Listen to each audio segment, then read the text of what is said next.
नमस्कार बच्चों, मैं अर्पण सिंह। मैं आपको यह बताने वाला हूं कि एक growing middle class envisages and end to privileges. जो ग्रोइंग मिडिल क्लास है वो एक कल्पना करने लगी थी कि कैसे प्रिविलेजेस को खत्म किया जाए, लेकिन इससे पहले क्या किसी ने प्रिविलेजेस खत्म करने की बात नहीं की? हाँ की। पीजेंट और वर्कर्स हमेशा इस बात का विरोध करते रहे, रिवोल्ट करते रहे कि जो फूड स्केर्सिटी है बढ़ रही है और जो हमारे लिए प्राइसेस बढ़ रहे हैं ब्रेड के, उसका विरोध किए, लेकिन उनके पास कोई संसाधन नहीं है कि किसी तरीके से बात करें। पैसा तो है नहीं खाने को, तो विरोध किस बात पे कर देंगे? दे लैक्ड द मीन्स, उनके पास मीन्स की कमी थी। एंड प्रोग्राम, जो प्रोग्राम भी करते थे कोई उनका सुनता नहीं था, क्योंकि गरीबों की बात सुनने के लिए तो बहुत कम लोग होते हैं। To carry out full scale of measures, जो फुल स्केल वो ले सकते थे, that would bring about a change, जो एक चेंज ला सके, ऐसा कोई मेजर वो नहीं करते थे।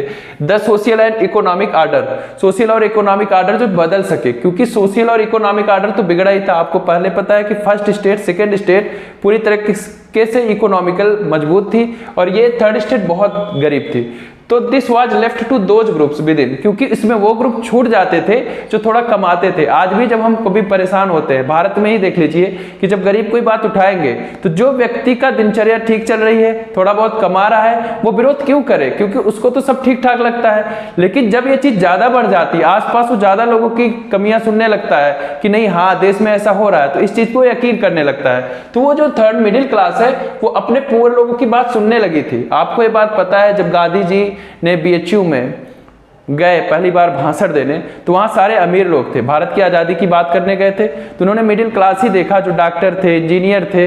तो गांधी जी इस बात से परेशान हो गए कि हम तो गरीबों को सुना ही नहीं रहे, गरीबों को इसमें जोड़ ही नहीं रहे। तो ऐसे ही यहां भी मिडिल क्लास परेशान है कि ये क्या है, प्रिविलेजेस मिल रहे हैं भाई, वो जितना कमा रहे हैं आधा हिस्सा तो उनके फर्स्ट स्टेट के लोग ले जा रहे हैं, सेकेंड स्टेट के लोग। तो अब वो इस आंदोलन में इन्वॉल्व हो गए।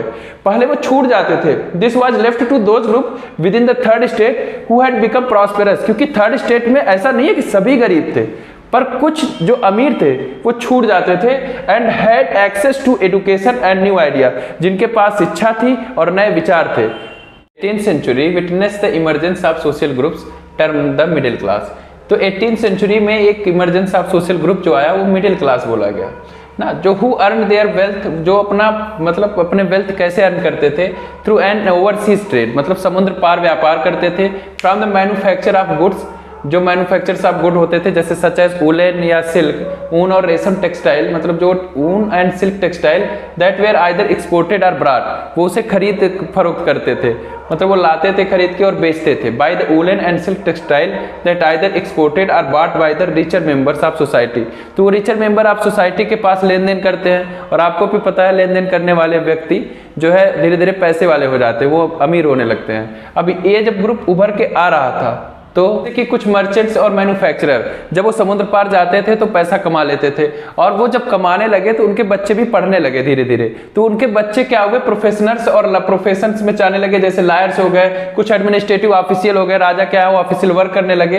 तो धीरे धीरे प्रिंटिंग प्रेस का आविष्कार हो गया था, गुटेनबर्ग ने प्रिंटिंग प्रेस का आविष्कार कर लिया था, तो लोग किताबें भी पढ़ने लगे थे। तो एक ग्रुप सोसाइटी की ऐसी बन गई थी कि जो ये बिलीव करती थी कि किसी को, any group of society should not be privileged by birth. किसी को प्रिविलेज बाय बर्थ क्यों है?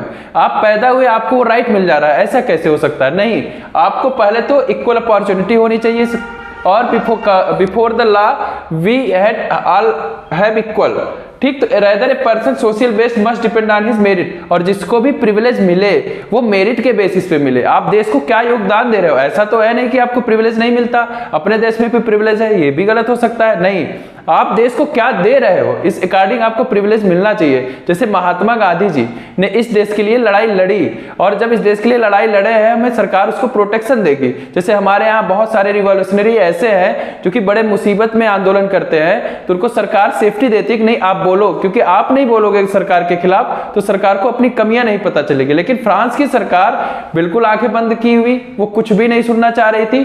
तो जो ये लोगों ने एक आइडिया इमेजिन किया, इनविसेज मतलब होता है इमेजिन करना, एक आइडिया ऐसा इमेजिन किया, society based on freedom and equal and opportunity for all. यही हमारे प्रीएम्बल में भी लिखा हुआ है। तो freedom and equal law, freedom होना चाहिए, हर बात बोल सको, आप सरकार के खिलाफ बोल सको, और इक्वल अपॉर्चुनिटी, आप कोई भी चीज करने जाओ तो सबको इक्वल अपॉर्चुनिटी मिले। ये नहीं कि फर्स्ट स्टेट को अपॉर्चुनिटी मिल रही है, थर्ड स्टेट को नहीं मिल रही है। इक्वल लॉ एंड अपॉर्चुनिटी और फ्रीडम की बात। John Locke and Jean Jacques Rousseau ने पहली बार की। उन्होंने एक बुक का नाम लिखा था टू ट्रीटाइजेस ऑफ गवर्नमेंट। उन्होंने इसमें यह बताया कि राजा पहले ये मानता था उसके पास डिवाइन पावर है, मतलब उन्हें किसी तरीके से ये डिवाइन शक्ति दे देती है या देवता शक्ति दे देते हैं कि आप जाके राज करो। मतलब ये शक्ति उनके कर्तव्यों पे, उनके गुणों के आधार पे नहीं है, वो उनके जन्म के अधिकार के नाते ऐसा है। तो इस बात का विरोध कर रहे थे। उसे कहा गया डिवाइन और एब्सोल्यूट पावर, मतलब राजा को इतनी पावर दे दी गई है क्योंकि ईश्वर ने शक्ति दी है, तो अब उसे जमीन पे पैदा हुआ व्यक्ति कभी भी उसका विरोध नहीं कर सकता। The divine and absolute right, जो ये राजा का पावर था, इसका उन्होंने विरोध किया कि मोनार्क को किसी ना किसी के अंदर काम करना चाहिए। मोनार्क को ये बात समझनी चाहिए कि जनता ने ही उन्हें चुना है और जनता जब तक चाहेगी राजा तभी तक गद्दी पे बैठेगा, क्योंकि अगर जनता नहीं चाह रही है तो राजा उस गद्दी पे बैठने लायक है भी नहीं, क्योंकि आप तो जनता के लिए या प्रजा के लिए ही तो राजा बने हैं। तो कुछ एक ऐसा सिस्टम बना दिया जाए जिससे राजा के बीच सोशल कॉन्टैक्ट हो बिटवीन पीपुल एंड रिप्रेजेंटेटिव, मतलब कि जो उनके प्रजा है, राजा, उनके बीच में एक कॉन्ट्रैक्ट हो, एक कॉन्ट्रैक्ट हो जाए। कॉन्ट्रैक्ट भी हो सकता है कि अनुबंध बन जाए उनका, कोई एक कॉन्ट्रैक्ट हो जिसपे कोई ना कोई आधार हो जिससे जनता उनसे बात कर सके, जनता अपनी बात कह सके। जैसे यहाँ सांसद है, विधायक है, वो रिप्रेजेंटेटिव बन के जाते हैं और फिर राष्ट्रपति भवन में अपनी बात रखते हैं मंत्री लोग, और सांसद में कौन बैठते हैं? जिसको हमने चुना है, क्योंकि जनता द्वारा चुने गए लोग ही जाते हैं और राजा तक अपनी बात पहुंचाते हैं। राजा तो यहाँ है नहीं, हमारे यहाँ प्रधानमंत्री है, पर राजा वहां कुछ भी नहीं सुन रहा था। जैसे आपको पता है कि 1774 से लुइस 15, जो लुइस 16 के फादर थे, उन्होंने तब से कभी भी स्टेट जनरल को बुलाया ही नहीं था।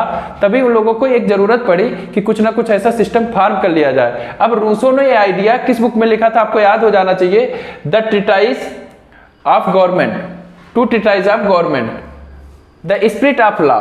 मॉन्टेस्क्यू ने एक बुक लिखी जिसमें उन्होंने डिवीजन ऑफ पावर की बात की, जिसमें क्या किया उन्होंने ये लगा कि फ्रांस में मोनार्की क्योंकि अकेले एक पावर थी जो वो सारा काम करती थी। अब वो गलत करे या सही, उसे तो चेक करने वाला कोई नहीं है। अगर डिवीजन ऑफ पावर कर दे, हम हिस्सों को, सत्ता को बांट दे 2-3 जगह, तो क्या होगा कि कोई एक आदमी गलत करेगा तो दो तो उसे करेक्ट करेगा ना। तो उन्होंने आइडिया प्रपोज किया कि जो लेजिस्लेटिव, एग्जीक्यूटिव और जुडिशरी में पावर बांट दिया जाए। लेजिस्लेटिव वो होता है विधायिका जो कानून बनाती है, एग्जीक्यूटिव वो होता है जो कानून को लागू कराती है या पालन कराती है, और जुडिशरी होती है न्यायपालिका जो न्याय की बात करती है।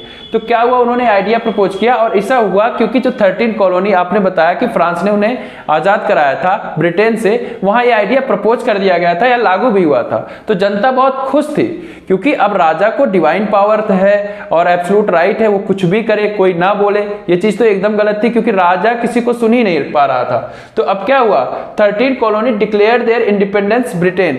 तो जो वो इंडिपेंडेंस ब्रिटेन को की हुई थी, वहां के जनता बड़े खुश थे और वो कहते थे हमारे पास तो ये राइट है, लोग बात कर रहे हैं। तो मॉन्टेस्क्यू ने आइडिया फ्रांस में भी प्रपोज करने की बात की, वहां है तो यहाँ क्यों नहीं। The American constitution and it's guarantee of individual rights was an important example. उन्होंने अमेरिका में ये बात आइडिया आ गया था कि लोगों के अपने इंडिविजुअल राइट होने चाहिए, क्योंकि आदमी कुछ राइट के पे जीता ही है, क्योंकि उसे जो चाहिए वो मांगेगा, उसे जो बात कहनी है वो कहेगा, और उसको जो जिसकी भी जरूरत होगी उसकी राइट हम नहीं छीन सकते। और पहली बात तो जीने का राइट तो सबका है। तो आप जब महंगाई बढ़ा दोगे, आदमी मरने लगेगा, तो अब ये जीने का अधिकार ही तो छीन रहे हो ना आप। तो जनता क्या करती है, पॉलिटिकल थिंकर उसे सोचे कि अब फ्रांस में हम उसे इम्पोज करें और फ्रांस की जनता उसे ठीक करे। The idea of this philosopher, कौन से philosopher? John Locke, Jean Jacques Rousseau.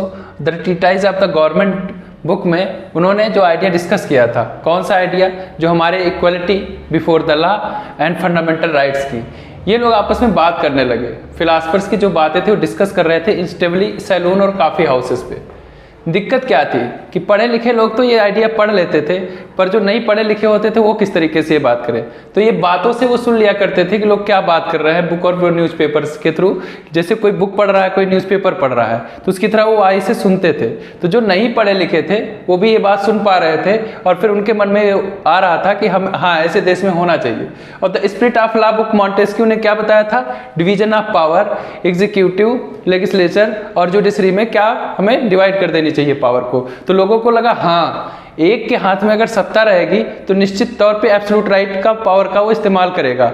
और जो डिवाइन पावर था, डिवाइन राजा का ये शक्ति दी गई थी कि नहीं देवी ने उन्हें शक्ति दी है या किसी देवता ने कि राजा बनने का, तो ये लोग पढ़ने के बाद ये समझ गए थे कि सब बेवकूफाना हरकत है, राजा योग्य है तो राजा रहेगा, नहीं तो नहीं रहेगा। तो these are frequently read around a groups. तो ये चीजें बहुत तेजी से लोगों के बीच में फैलने लगी और लोगों ने लगा कि हाँ यार राजा तो गलत कर रहे हैं ये बार बार कि टैक्सेस पे टैक्सेस हम ही पे इम्पोज किए जा रहे हैं। भाई जो लोग अमीर हैं उनसे पैसे लेना, वो क्यों नहीं भरपाई कर रहे हैं, सभी तो हमारा लूट के बैठे हुए हैं। उनके मन में ये बातें आने लगी। Benefited who those who could not read and right, और ये उनको भी फायदा देने लगा जो बिल्कुल नहीं पढ़े लिखे थे, वो उन तक भी बातें पहुंच रही थी कि नहीं राजा को क्या करना चाहिए। The news that Louis 16 planned to impose further taxes, जैसे ही न्यूज सबके मन में ये फैल चुकी थी न्यूज कि लुइस 16 अब टैक्सेस बढ़ाने वाले हैं, तो क्या हुआ कि उन लोगों को ये महसूस होने लगा अब गलत हो रहा है। और जब जनता को ये लगने लगा गलत होने लगा है, उनके दिमाग में गुस्सा और भरने लगा। राजा ने वहीं आंख में और घी का काम कर दिया, वहाँ ट्रूप चला दिए। अब लोगों को लगा एक तो टैक्सेस इम्पोज कर रहे हैं वो भी जबरदस्ती, तब उन्होंने पीपुल मिलिटिया बनाने की कोशिश की। वही क्वेश्चन था एनसीईआरटी ने पहले क्वेश्चन में पूछा, how and why this happen.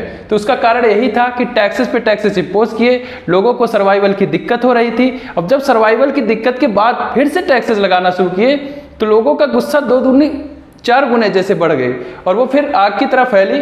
Taxes to able to meet the expenses of generated anger, और जो जनरेट किया एंगर को, and protested against the system of privileges. अब सिस्टम ऑफ प्रिविलेजेस के खिलाफ लोगों ने आवाज उठानी शुरू की और ये किसी समाज के लिए गलत है बर्थ से प्रिविलेज मिलना। ये अब फ्रांस की क्रांति ने हमें यही सिखाया कि जब कोई बड़ा व्यक्ति का बेटा बड़े व्यक्ति जैसा ट्रीट हो और वो योग्य ना हो, वो गलत काम करे, तो उसे भी सजा का उतना ही हकदार है जितना एक आम व्यक्ति। इसलिए हमारे देश में जो भी प्रिविलेजेस मिलते हैं वो व्यक्ति की प्रतिभा के अकॉर्डिंग मिलते हैं। जैसे उसके अंदर प्रतिभा है, राष्ट्रपति है, प्रधानमंत्री है, तब उसके अंदर प्रिविलेजेस मिलेंगे। वो आईएएस बना या पीसीएस बनेगा तो प्रिविलेजेस मिलेंगे। ये नहीं कि कोई बर्थ राइट से आईएएस का बेटा है और अपराध करे वो जेल ना जाए। तो फ्रांस की क्रांति ने हमें कानून के सामने सबको एक समझ कर दिया, डिवीजन ऑफ पावर कर दिया कि कार्यपालिका, विधायिका और न्यायपालिका ये शक्तियां अपनी इस्तेमाल करें ठीक तरीके से, सब एक दूसरे को चेक करते रहे। अगर कार्यपालिका गलत कर रही है तो न्यायपालिका बोले, न्यायपालिका गलत कर रही है तो कार्यपालिका या विधायिका उस पर टिप्पणी कर सकती है। तो फ्रांस के कानून ने हमें 3 चीज दी।